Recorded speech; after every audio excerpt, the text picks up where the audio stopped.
Hi everybody. Hi. Yes. So let's start. Let's start. This is an exciting turn of events. So I'm calling on board Sucheta. Sucheta is going to be here with us. Hey Sucheta, hi, how are Hi, you? hi, Mrugakshi. I'm doing great. How are you? I'm good, I'm good. So, would you like to introduce yourself or would you like me Sure. to do it? I'd love to introduce myself. Yeah, Hi, go guys. ahead. My name is Sucheta N. Kuti. I'm from Pune and I practice as a school counselor and an English remedial teacher in an NGO. I've been working there for the past 2 years and I thoroughly enjoy being part of the mental health field. Oh, that's so nice. Okay, Sucheta, let's like really get into this. So a lot of this are going to be Sure. questions that I'm sure people ask you every day because we want to know हम ऐसे क्यों हैं is a very pertinent question in this mix. So I'm going to start with the absolute most asked question, a question I ask myself every day.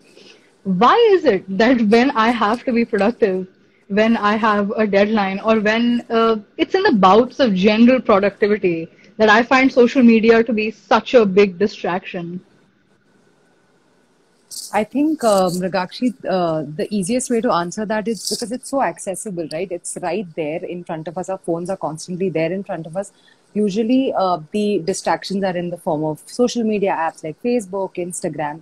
So I've noticed this one thing. It's actually what I've noticed with myself as well. These apps are on the first page of our phone. So WhatsApp, Instagram, all Yes. are on the first page. So when it's visual to you, immediately you want to go there, you want to distract yourself, you want to kind of take a break from whatever you're doing and just scroll through. So I think because it's there, it's present and so accessible, it becomes a distraction for all of us. So, Suchita, how do we work and get things done then? How would you think, what would you suggest? What do you do in your everyday life to kind of track your time or to reduce it so that you get to be more productive? So just like what I mentioned before, the first and most easiest thing you can do is limit your time on social media. Experts say that we should not be scrolling or using social media for more than 30 minutes a day. So one thing you can do to restrict your time is that keep the social media apps on the last page of your phone. So immediately it's not visible to you. It's not something you'll automatically go to when you're bored and or you're in between a couple of tasks.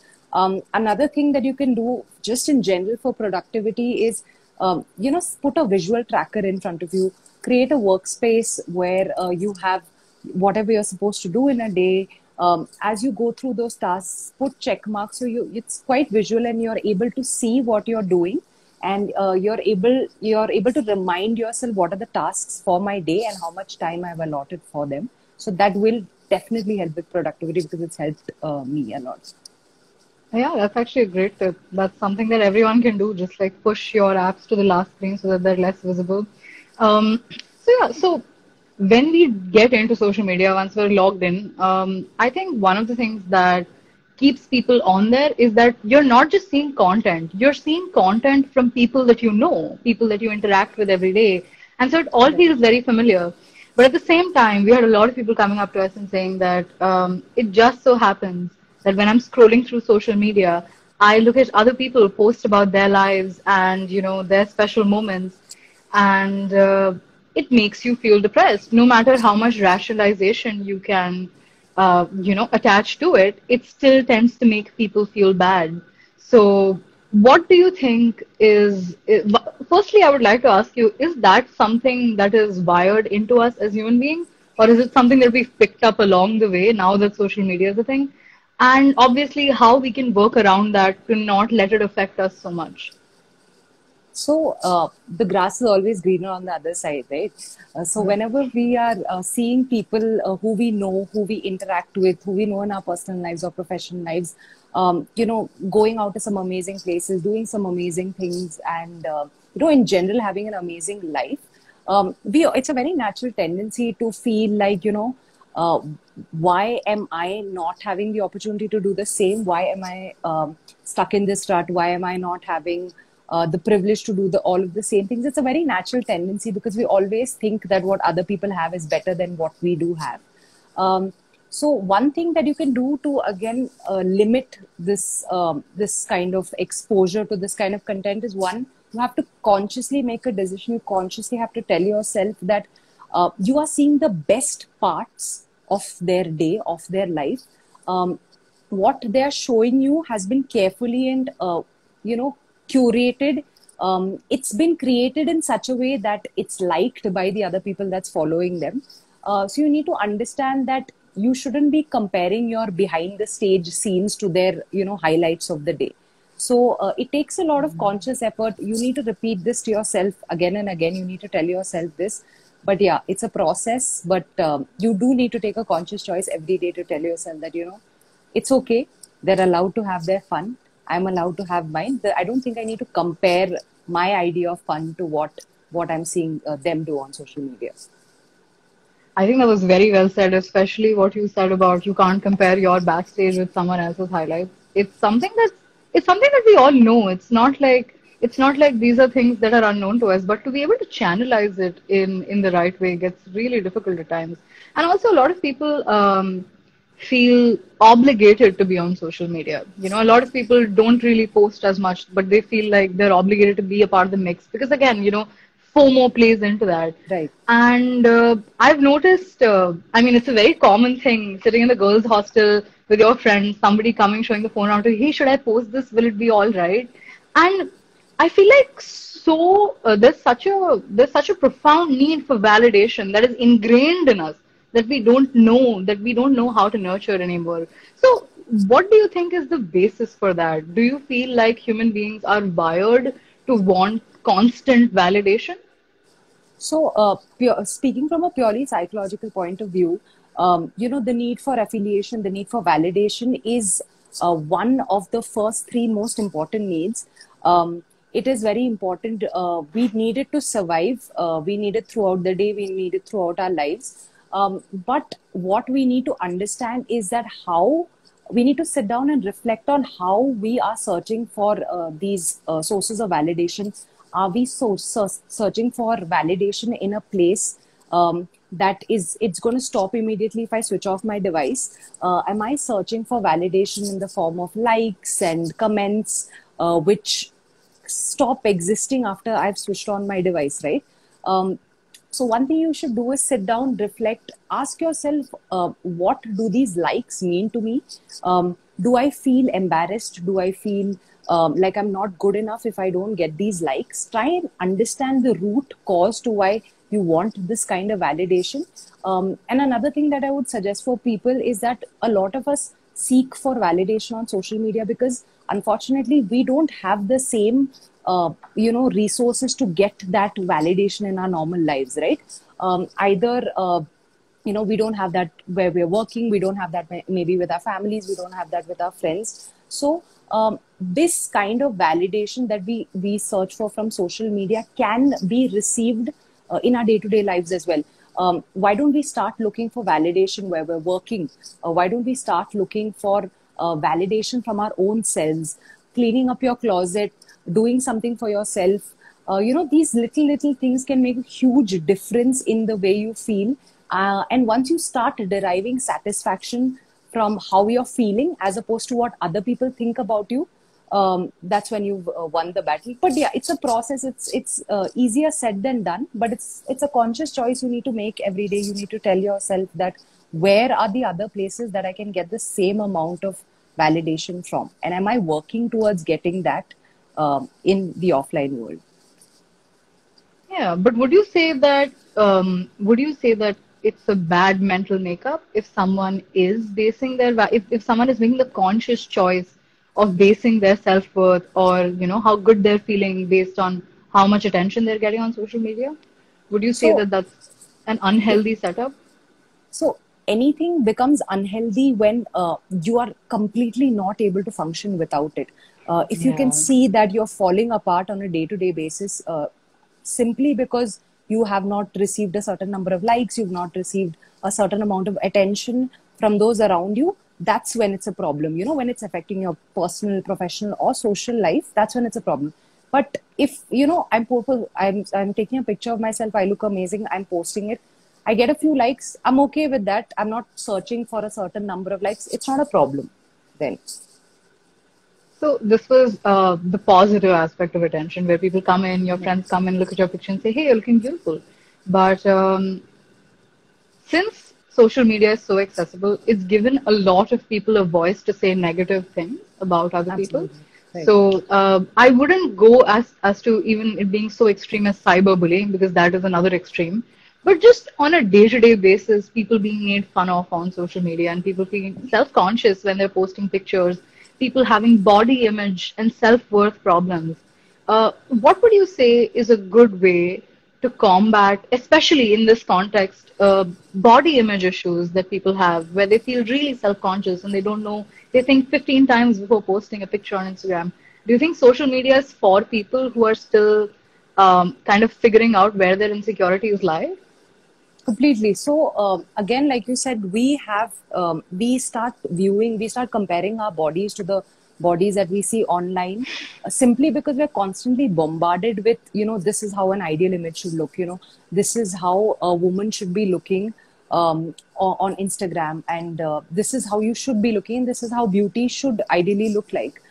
But I would say that there are still a lot of pages on social media, all Facebook, Instagram, everywhere, that is promoting body positivity.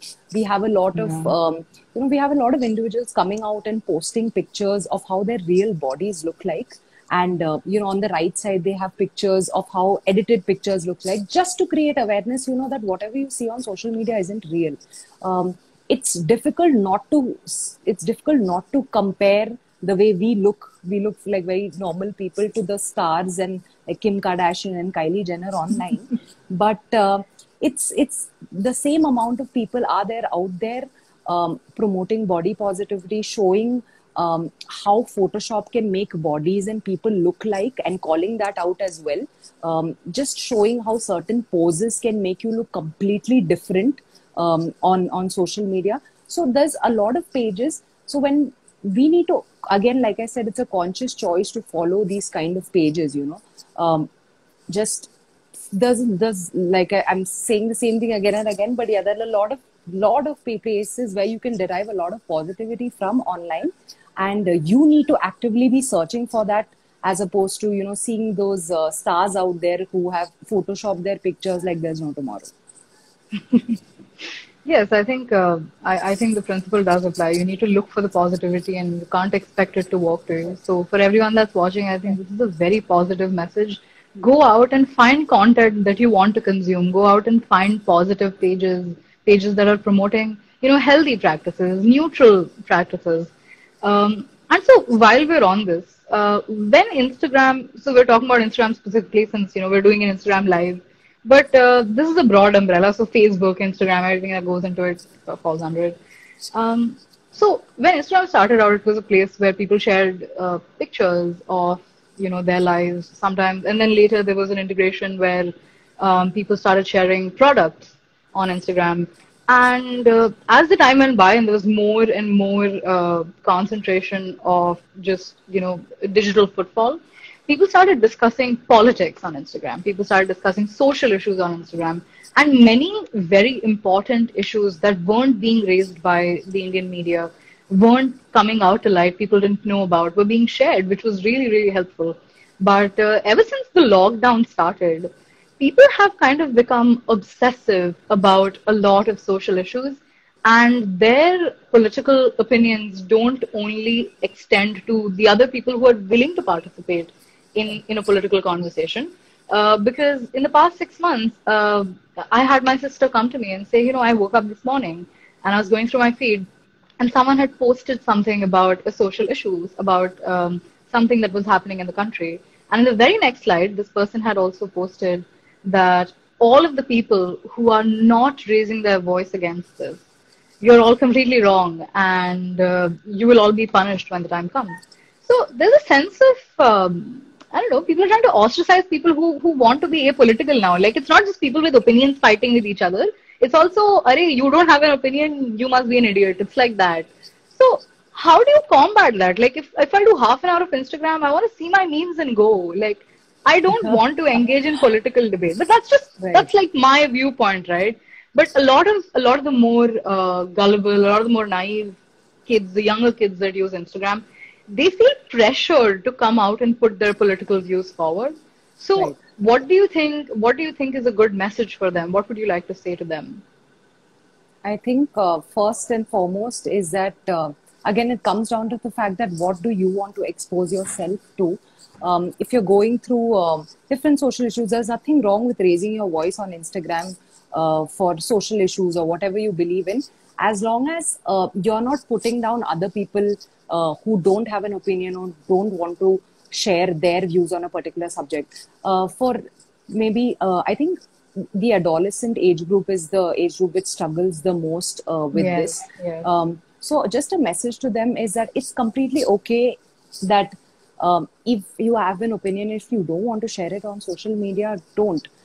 Instead, I would say from school, from the friend circle that you are in, these conversations that happen face to face should be encouraged, where there are certain norms set that it's okay if we don't agree with each other. um, it's okay to disagree. I agree to disagree.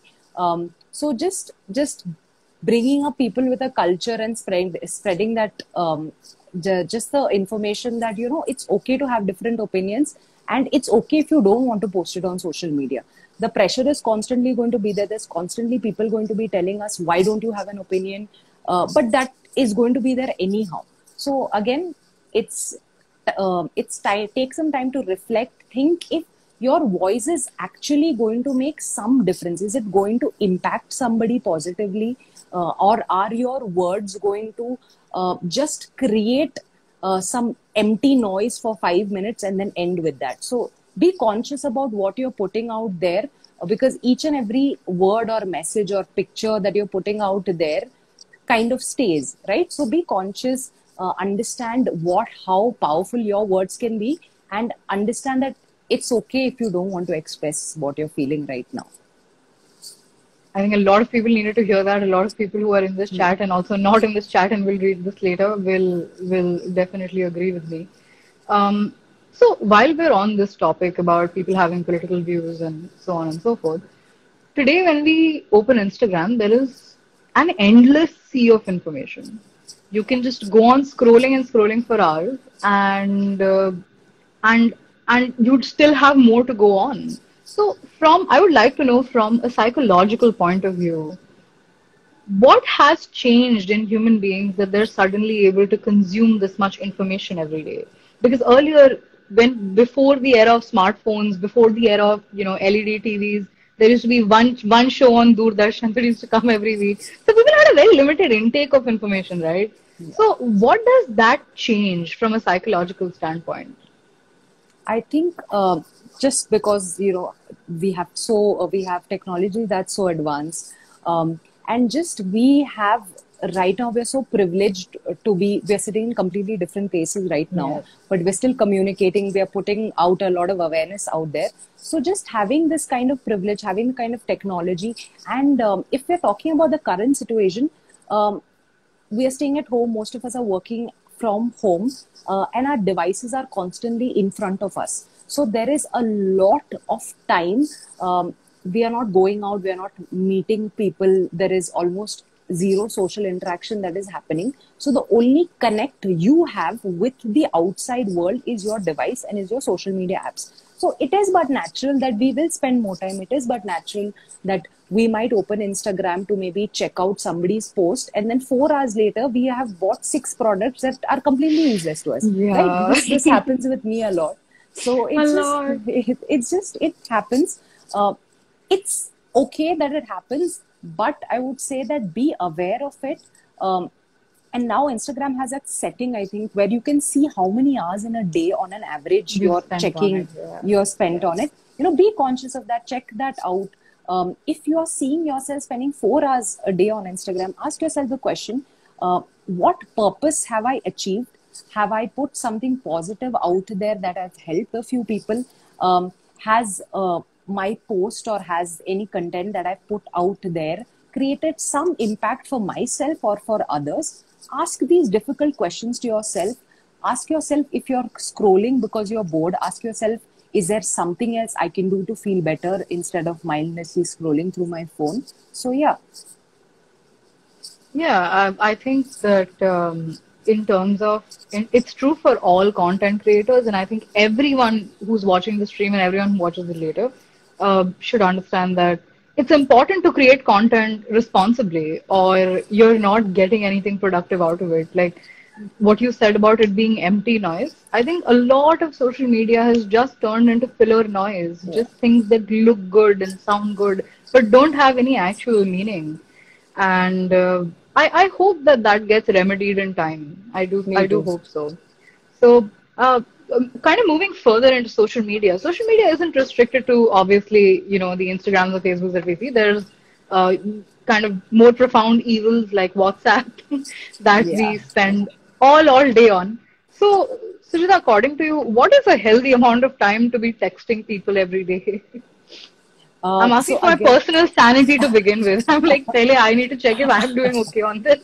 Then we will move forward with everyone else. so the current situation is such that you can't exactly limit yourself to maybe 2 to 3 hours, especially on WhatsApp, Yeah. because all of us have our family groups. Also, we have our work groups, we have our office groups, we have our school, college groups. Everything is on WhatsApp, right? So I wouldn't say that this is a particular number of hours that you should be spending on WhatsApp, but I would say that at least maybe we have this constant we have this thing that subah utte hi we take the phone out and we start checking WhatsApp. Yeah. Stop that. Like, stop that. That is Okay. something that is extremely damaging. Stop. Don't check your emails first thing in the morning. Don't check your Instagram. Don't check your WhatsApp first thing in the morning. Sit with yourself. um, you know think, reflect, drink a large glass of water because we're so dehydrated all the time, and just think about what you want to achieve today for yourself. Think about how you want to feel today. Set the tone of the day in the morning, instead of just going through social media apps, because when you start that first thing in the morning, it kind of sets the tone to for your entire day. And at least I would say 2 to 3 hours before you go to bed, keep your phone aside. Stop texting. Stop everything, because the number of screen hours that we have throughout the day because of our work and because of the pandemic as well, it creates a lot of disturbances in your sleep. It creates a lot of disturbances in your attention. Unfortunately, these are things that we don't talk about and we are not aware of at all. I have myself noticed that because of, like, during the pandemic, because all of my work is online, I have to work with my phone and my laptop. The amount of time I can pay attention has gone drastically down, because I constantly need something to shift on my screen. Then only I'll be able to pay attention, and that's a very scary place to be in, actually. It is. So It is.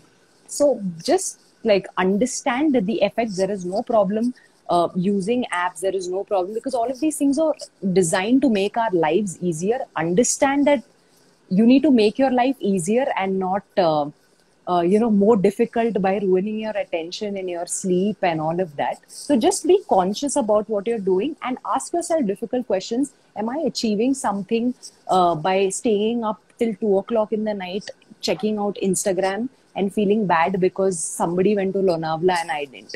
So just ask yourself those difficult questions. Yeah, guys, don't feel bad about people going to Lonavala. There's not much to feel bad about there. That's all. No, yeah, it's become very habitual, I guess, waking up in the morning and being like, oh, where's my phone? That's Yeah, the first thing you're looking for, right? And I guess you don't realize when these things start becoming toxic. And correct. you mentioned actually, while you were talking about this, you mentioned that, when you look at your screen, you want something to keep shifting so that you can pay attention. So, I have suffered from this problem for way longer than is necessary. And a lot of people do a lot of things, right? People listen to music, people try to, have something else going on. I'll play like a redundant series in the background. Correct. So, in the spirit of what is good for you as a human being and for your mental peace, do you think it's a better idea to kind of keep trying to find hacks to achieve that optimal arousal of your brain? That, okay, I'm going to listen to music and I'll have something playing, so I'll be engaged and I'll work. Or do you think it's necessary that we discipline ourselves? That we So, break away from that and say, okay, we should be able to work without this. right. So the problem that we are facing right now is that we have our music playing in the background, we have like a series playing in the background, we are working on our laptops. So we are not paying complete attention to any single Yes. task together, and that's a very very poor practice to have. Mindfulness as a practice just stresses on the fact that whatever you're doing, be it eating, you're drinking water, you're taking your breath, simple as that, you're focusing on just that present moment. You're focusing on how your body feels, you're focusing on how you're feeling, and you're focusing on the action basically. Those are the things you need to be doing, to just improve your attention span. Stop being so restless. If you've noticed during the pandemic, the amount of restlessness has like gone through the roof. Skyrocketed. Oh my God. Skyrocketed. Yeah. Yeah, and it's so sad because like home is the last place you should be feeling restless, and home is your comfort Exactly. zone. Yes. Yeah, home is your comfort zone. This restlessness comes from the fact that you're not completely paying attention to anything fully. You're constantly in the rush to, I want to finish this task, then I want to go there, then I want to go there, then I want to go there. That is what is constantly running in your mind. You're almost never living in the present. You're just like, abhi next kya karna hai, abhi next kya karna hai, ya kya kiya tha maine. Present mein rehna is something that all of us need to consciously think of it and start practicing. It's very very simple things. It's not rocket science. You don't have to be a psychologist. You don't have to read any pop-up psychology books to know these simple things. Just pay attention to whatever you're doing. 100%. That's it. Pay attention when you're eating your food. I'll tell you something which is something I've noticed with myself as well. So I'm somebody who eats quite a lot. And I have noticed that whenever I'm eating my food, I need to watch something. I need to watch something. Yes. I need to read something. Yes. I think our entire generation is about It is the doing plague. that, right? It is the plague of our generation. Yeah. If we are eating, we need to have Netflix on. Even something as simple as that, we are not able to understand when our body is, we have satiated Full. our appetite. Yeah. We are full. We don't know when we are full. We're constantly eating more. Then we start feeling sick. Then we start feeling uncomfortable. So even something as simple as understanding when we are full, we are not able to concentrate on. So just start doing simple things every day, paying attention to what you're doing, and you will honestly see a huge difference in the way you lead your life.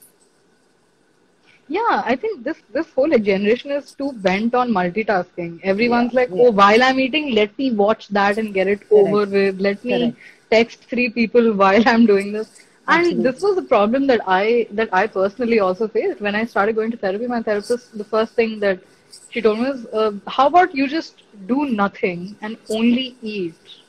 Like try to just sit with yourself and eat and do nothing else. And I thought, Arey, isme kya hai? Like, you think I can, eat for a week without watching Netflix. No big deal. What's the big deal? But when I actually went around to practice it, almost without me knowing, involuntarily, my phone comes out and it's like, Arey, I'm really tired. I deserve this entertainment. And it's become so difficult because it's like there's no singular experience is able to capture your entire span of attention. Absolutely. And it's a real problem. So what's like a simple, I won't say like a cheat trick, but like a hack, not like what's a simple exercise that everyone can do just to gauge how present you're actually being, just so that they reach a realization of how present they are? Are there like, things written in your textbooks where like these 5 things you can ask people to do who are living life badly? Like, is that a thing? So I think the easiest sign to catch somebody is when you can constantly see they're doing 2-3 tasks together. And one thing that you can do to see if you're able to concentrate on what task you're doing is just simple breathing exercises. You just breathe in. Are you feeling the air go through your nostril? Are you feeling the air go outside the nostril when you exhale? That's like the simplest hack you can do to see that, and these are sensations you feel like, yaar, maine kabhi attention pay kiya hi nahi. And breathing is something we're constantly doing, right? but we are not aware of Yeah. how it's making us feel. We are not aware of how the air gushes in, how the air gushes out, and how our body responds, how we start feeling when we do that. So just these simple things that you can do every day. When you're eating, pay more attention. When you're in a conversation, listen to what they're saying instead of just just hearing what they're saying to respond. Listen to what they're saying. um, Look towards them, small things, look towards them, face towards them. If obviously you're like in a physical space, these are small things that you can do to live in the moment, be more present. But yeah, it's a process, it's something that will take a lot of time to develop, but Yeah, you that's you true. should be starting somewhere, I would say. Yeah, anywhere is a good place to start, right? When you have it, I Absolutely. mean, better late than never. And Absolutely. I think we're really focusing on a lot of the negative aspects of social media because this was literally titled, the impact of social media. And so we tend to discuss a lot of things that negatively impact all of the users. But there's also a lot of very positive things happening, right? It's a privilege that I can talk to you here today, that everyone can hear us talk and take things away from this session.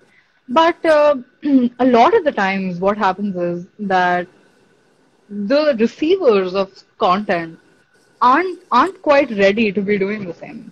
So we had someone write into us telling us that he or she they had a friend that was suffering from depression and anxiety, and they felt very scared in interacting with them because they felt as though any little thing that they might say might set them off. But they'd end up having long conversations with this person because, Hmm. like we said, it's so accessible. You can just text someone or call someone, Absolutely. and someone's always going to be there. Someone's always there at the other end. So, what do you think can someone do in a situation where, say, my friend approaches me and says, "Hey, I'm really struggling. I'm having a bad time. I'm not feeling very good." Uh, how can I make emotional room for myself in that situation so that their negativity doesn't rub off on me? Yeah, that's a really, really good question, actually. I think the most important thing to just the first conversation you have with your friend who's maybe been diagnosed with depression is that I'm definitely going to be there for you. I am definitely going to listen to what you have to say. I'm definitely going to support you through your process of therapy. But at some point, if I feel that anything that you're saying, any action that you have done is negatively impacting me, I'm going to take a step back. I'm going to reassess, I'm going to realign, and I'm going to maybe understand what I'm feeling and take a break and then come back and be there for your help. So any negativity that or any negativity is the best word to say, put it, that you feel might come from somebody who is struggling. You need to have honest conversations with them. You can also look up uh, online. There are several resources online on, if you have a friend who's struggling with depression, how can you support them? What are the little things you can do every day? What are the conversations you can have with your friends? So a lot of resources available online. Get that, read that, be more aware. Also tune into what your friend is saying and feeling. But yeah, if at any point you feel that this is taking a negative toll on you, be honest about it, communicate your boundaries, because even your boundaries are like very important, right? If somebody is struggling, you're willing to help, you want to be there for the person, and I'm sure the person who you want to be there with doesn't want you to struggle because of them, right? So make boundaries, be there for them, read up on resources of how you can support your friends who are struggling with issues. Make sure they get therapy. Maybe go with them to therapy a couple of days, ask the counselor, what can I do to support my friends? So yeah, these are the things that you can do. um, So we always, in most of our sessions with therapists, we always ask them this one question because it's become so it's become so fundamental to everything that Niyamat is doing, to everything we faced in college. So a lot of the times we extensively interact with our friends, and this doesn't have to do with social media, but a lot of the times we extensively interact with our friends, and we realize they're not in a good place. They maybe need help and help that we cannot as individuals provide. So what would you say to someone who's saying, hey, my friend needs therapy, but he or she refuses to go? What do you think someone should do in a situation where someone that they know is definitely in need of some kind of help that they cannot provide, but they're absolutely unwilling to get help, or are not getting help because of, familial issues that they find that their family doesn't accept these means of, healthcare and so Right. on. So one main thing is, if somebody is refusing to go to therapy or refusing to get help, try and have a conversation, understand what is the underlying cause of it. If it's something, if it's because of stigma, if it's because, like you said, if their family is not okay with it. Because the main and the most important thing of therapy is that whatever the counselor tells you to do, whatever the psychologist tells you to do, at the end of the day, you should be the one practicing those exercises. And without the willingness to change, without the willingness to move out from whatever you're going through, no therapy will work. Therapy is not like a one-sided thing. It's not like, the therapist will keep Yeah, telling you, right? exactly. So there is only, and it's really bad to say there's only so much you can say, but yeah, first step is figure out why they don't want to go. If you can fix one of the root causes on why they don't want to go, that's amazing. But if there is absolutely no way somebody can go to is willing to go to therapy, you can't really do much about it, unfortunately, because even if you push them, then you force them, they go maybe the first couple of days. But if they don't really practice the exercises that the counselor is telling them to do, then it's not going to work. It's not going to create any positive impact in the person. But yeah, try and encourage them, try and support them, try and make them meet maybe other people in your network who are going through something similar, who are also going through therapy and they're seeing positive changes. Maybe go with them through the therapist, maybe introduce them to a therapist that you yourself, can certify that this person is really good, she's very good at what she does. So these are things that you can do, but at the end of the day, if the person is not willing at all, unfortunately, there's not a lot of help that can be done. Yeah, that is true. Somebody absolutely has to be willing to make a difference. I know a lot Right. of people who went to therapy and they weren't willing to open up. So they ended up going in session after session and seeing nothing change because they weren't willing to, put in the work that goes into it. And but coming back to kind of the more Indian aspect of this, where we're still therapy is still new to us, right? We're still not sure what to Absolutely. do with it. We're still not sure who should be going to therapy and if it's good for you or if it isn't good for you, or if if um if it's going to help you go in the direction that you want to be going in.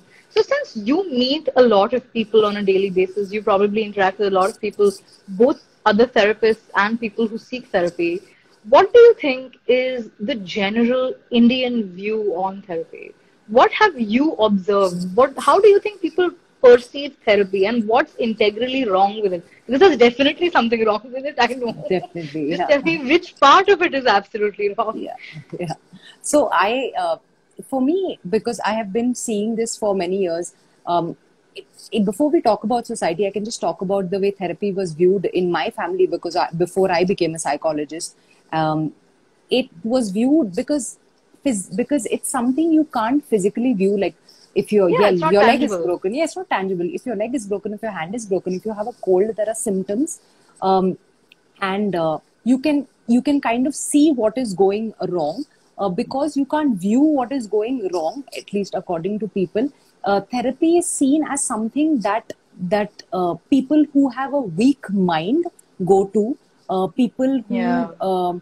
who can't deal with things, who are people who go for therapy are called spoiled as well, which is quite unfortunate. People who go for therapy are called Yeah.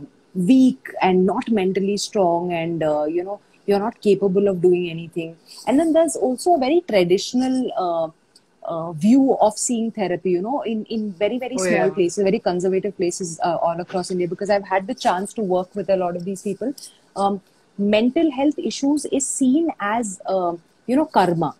Some negative thing you must have done at some point in your life, and this mental health issue and depression and anxiety is seen as, a result of something negative, some issue you've caused to somebody. So yeah, there is a very different view in conservative parts of India. There's a different view in middle class families and upper middle class families, where it's just seen like, koi problem. Also, another thing is that, therapy, well, not exactly therapy, but something very similar was done in joint families. If you have a problem, you approach the, older female member or the older male member in your family and talk about it and fix that. So it's seen as a very personal issue. It's seen as, तुमको कुछ personal problem है तो तुम family में बताओ. Don't go बाहर around जाके क्यों telling बात other कर रहे हो? people. Don't discuss this. Exactly. बाहर जाके क्यों बात कर रहे हो? Why are you sharing? लोग क्या कहेंगे is the biggest problem with therapy. But I'm very, very happy to say that even in the most conservative parts of India, even in the most low-income parts, at least in Pune, I can talk about it. It's changing. It's changing quite rapidly. Yeah. It's just that we are not able to see. We are not able to see, and we don't have a lot of information. But let me tell you, there's a lot of change. People have started viewing therapy as something that's essential. But yeah, we still have a long way to go as a nation. We have a long way to go. Yes, we do have a long way to go. So, in terms of social media, kind of circling back to where we started, since you're a school counselor, you get to interact with a lot of little kids who are all on social media because now it's become a thing. Now my kid needs to know how to write code at age 8 and needs to know how to fly a spaceship at age 12. And so kids are getting exposed to social media very, very early on. Like I didn't get a phone until I was in the 11th grade. I didn't have a phone that had, I know, right? Why do these kids have phones? I don't get it. I know, right? I go to my mother at every point and say, Mama, she has a phone. She's only 8 years old. Her phone's more expensive than mine is, Mom. It's a real thing. It's a real thing. Yeah, it's happening all around us. So I guess what I'm asking is, how are the kids taking it, Sujata? How are they taking social media? Because the adults aren't taking it very well, I can tell you that. So for kids, it's a lot more, again, because I deal with students who are at an age group of 13 to like 17, 18 years old. Yeah. So for them, social media is something that is there for validation, constant validation that's available at, a flick of the thumb. Anything that you put out there, there is somebody who likes it. There is somebody who is commenting on it. There's somebody who's giving you validation. There's somebody who's making you feel good constantly with the kind of content that you're posting online. So I think the younger age group are on social media because of easily accessible validation.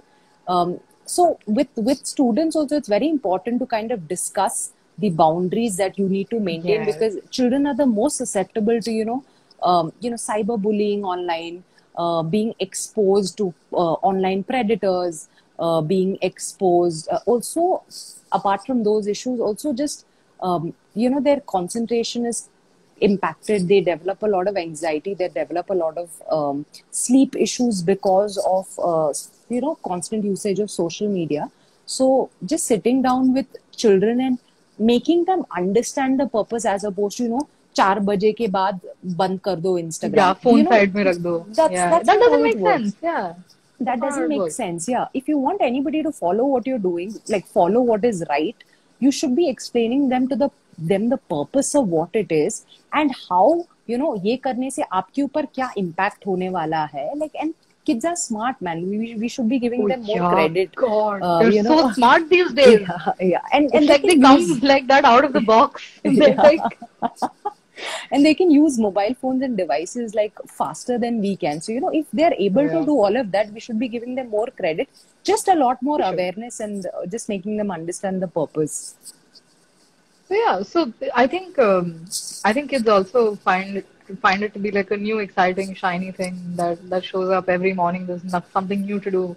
Correct. And we should all be more mindful of what we're putting out there, because like Sujata said, the prime audience for Instagram, like you joined when you were 13, but there's a lot of 13-year-olds out here. So don't put up content that would hurt a 13-year-old. Absolutely. It's not rocket science. Just don't hurt 13-year-olds, I guess. So somebody actually asked me this right before this session started, and I was thinking about it. This is something that I have thought about before, and this is something that you answered in different ways in this chat. But like I said, like we were discussing optimal arousal. So you said that all right, point blank, it's the right thing to be doing is to be present, right? That there is Right. something that's better for you and there is something that's worse for you. Right. So for a lot of people, especially in the lockdown, social media has become their only arm of interaction. It's become the Correct. only time they spend with anybody who doesn't live in their home. But Correct. at the same time, it gets overwhelming too. Even if you're just doing day to day things on Instagram, just going through all of the content and everything. And so a lot of people, this friend of mine, she tried to quit. She tried to just delete the app and go cold turkey. That okay, I'm not going to use Instagram. And on day one, she's feeling great and she's feeling super like hey, it's great. It's a great feeling. I'm saving so much time. I'm being productive. But then a feeling of loneliness sort of sets in that suddenly bheed nahi dikh rahi hai. It's not just you have your one-on-one conversations with whoever you meet. You talk to your parents, you talk to your family, but people kind of tend to feel lonely because this is having the same effect as when you go out and you don't see people. Correct. It's, Correct. it's a Yeah. really weird feeling. Yeah. So, where do you think is that balancing point? Do you think it's a good idea for people who feel like they're too sensitive to just be off social media and not even be a spectator to any of this? Do you think that's the way to go forward? Or should we like be like, nahi, main Instagram pe jaungi and I will not feel bad today. I will make myself not feel bad today. Do you think that is the right approach? I'm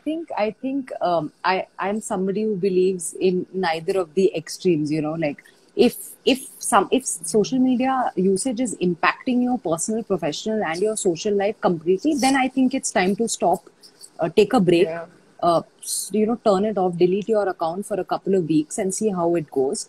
But if you're using social media consciously, you're on it to spread positivity, you're on it to learn from different people. Now we have so many therapists and counselors on Instagram talking We about do, yes. so many issues that nobody's talking about these days. So if you're Exactly. on it for the right reasons, you're on it for the right reasons, you're on it for a purpose, you're on it for a specific amount of time, and that specific amount of time isn't stopping you from doing your daily work and your daily chores and whatever it is, and it's not distracting you from what you're meant to do, then it's not a problem at all. But when it's stopping you and it's making you feel bad constantly, it's making you feel like you're not good enough, it's making you feel like like pura din yahi karne wali hu main, I'm not going to do any of my work, then you should be stopping. You should definitely take a break.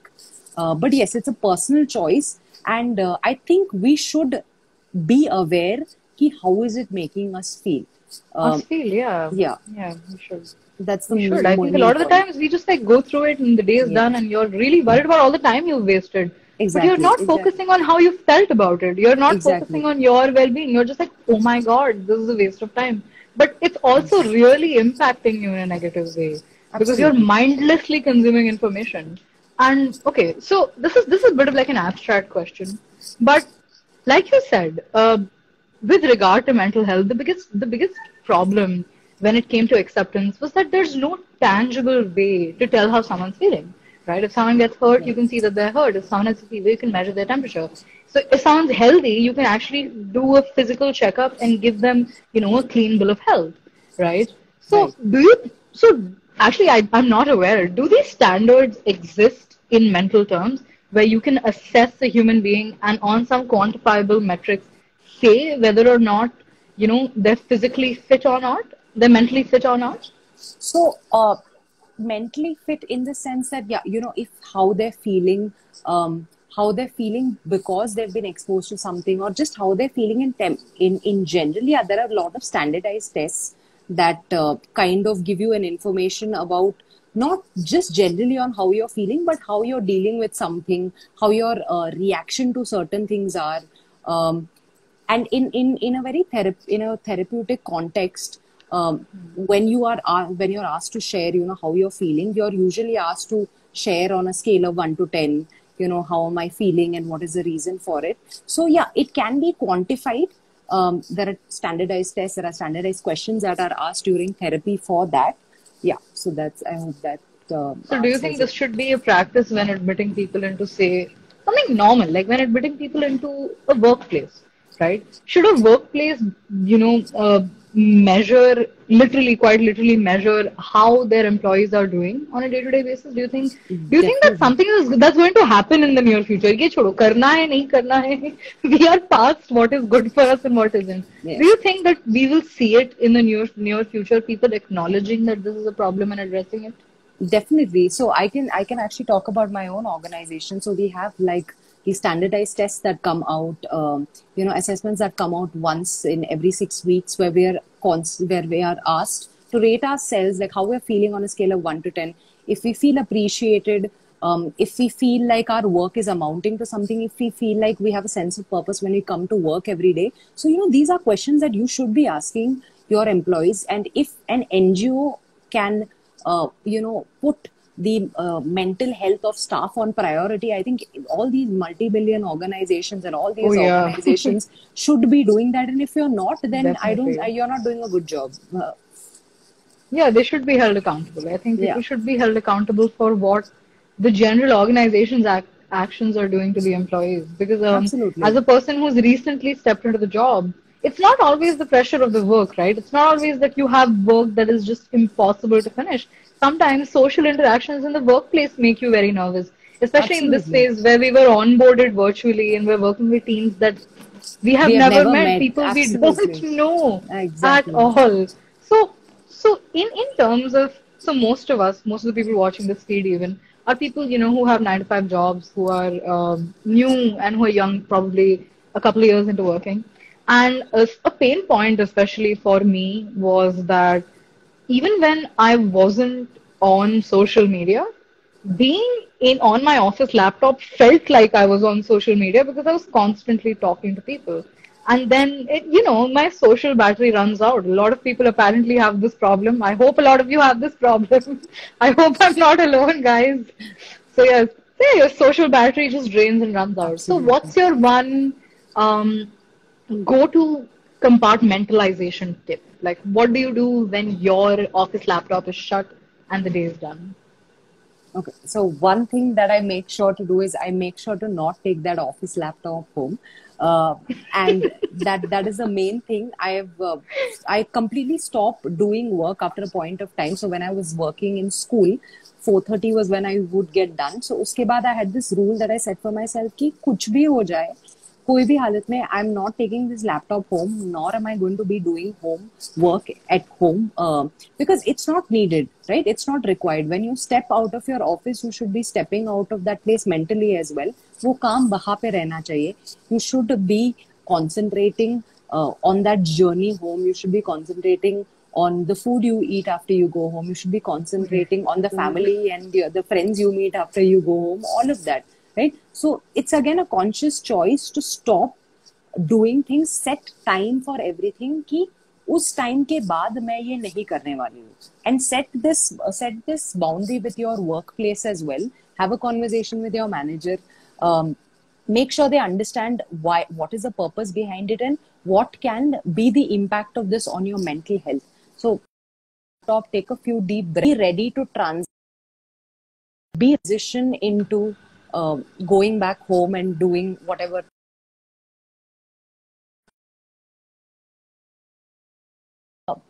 Just Um, is that I think there's a small lag. Yeah, I think it's fine. is it all right now? Yes, it Yeah, should be. it's Yes. it's all right. So we have about five Yeah. minutes more to go, and so I want to ask you a more general, a more broad question that I think everyone really wants to know how to do it. So, given that we aren't able to interact with people offline at all, we're kind of supplementing our, offline interaction quota with also like more online interaction because that's so healthy. It's working out so well for us, right? So, Right. है ना कितना मजा आ रहा है, it's amazing. So so in this day and age where we have limited options, we have a limited number of things that we can do. How do you think we can, strive to find a balance between the online and the offline? Because we crave like physical human interaction as well, right? That's what we're just starting to realize. Before this pandemic happened, Yeah. everyone was an introvert. Everyone was like, oh, I never go out, I Yeah. never meet people. And Yeah. now people Yeah. want to meet other people. People are feeling these strange emotions. कि oh मुझे Yeah. जाना है बाहर, oh my god, what does that feel like, right? So Yeah. yeah, so what would be your general advice to everyone who is trying to just find the right balance? I think set time for all of your tasks. It is very important to talk to our friends. It is very important to talk to our family, especially when you're in a situation where you can't go out there and meet them. So set a particular time in the day where you're doing just that. Maybe an hour a day in a day. Take it out for your family. Call your family. Call your friends. Maybe have a meal while having a conversation. So you feel like you're all sitting together and having a meal. So take some time out.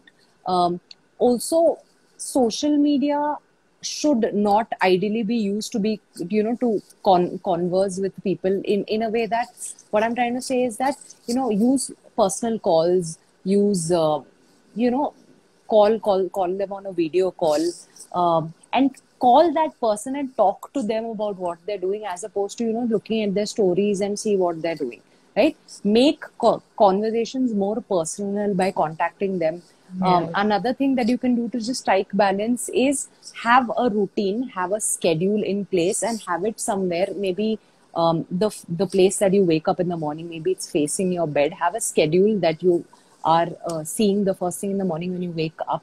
Whatever your tasks are, it will take 20 minutes, it will take 30 minutes of your time to sit down and make that schedule, but it's worth it because you are setting the tone to how you want to start your day. You are setting the tone of how productive you want to be. You're also setting the tone of how much time I'm going to be spending for each task. And जब वो time limited रहता है, dilly dally करने का opportunities कम हो जाता है, right? वो distract होने का, Instagram पे खेलने का. So those opportunities are less. Do everything, like use Instagram also for half an hour, watch things online also for half an hour. Limit it, be conscious, understand the impact of it at any point of time and reassess. ऐसे नहीं है कि मैं every day I'm using Instagram for 30 minutes and on the 6th day I'm feeling very bad about it. I'm not thinking about it. I'm like, this is normal. Sit back, reflect, reassess, realign, think about how things are making you feel, and then make a change in your schedule according to that. Yeah, guys, I think the one very big takeaway that we have from this session is that it's very important that you put a conscious thought into what you are doing, into the way you're spending your time, into the way you're channeling your energy, into the way that you're responding to how other people are disseminating information, and to just like keep a check on yourself, do things that make you Absolutely. feel good. Yeah. So Sucheta, thank you so much for being here. Thank you so much for telling us all of this. We really needed this. And hopefully we can have you back again for some more invaluable gyan, because clearly we are a very misguided generation that needs it. And Niyamata is here for the cause. So thank you so much for Thank you being so here. much Thank you for so much for having being a me. part of this. This was so good. And before we wrap up for the day, guys, a big, big shout out to my team over at Niyamat.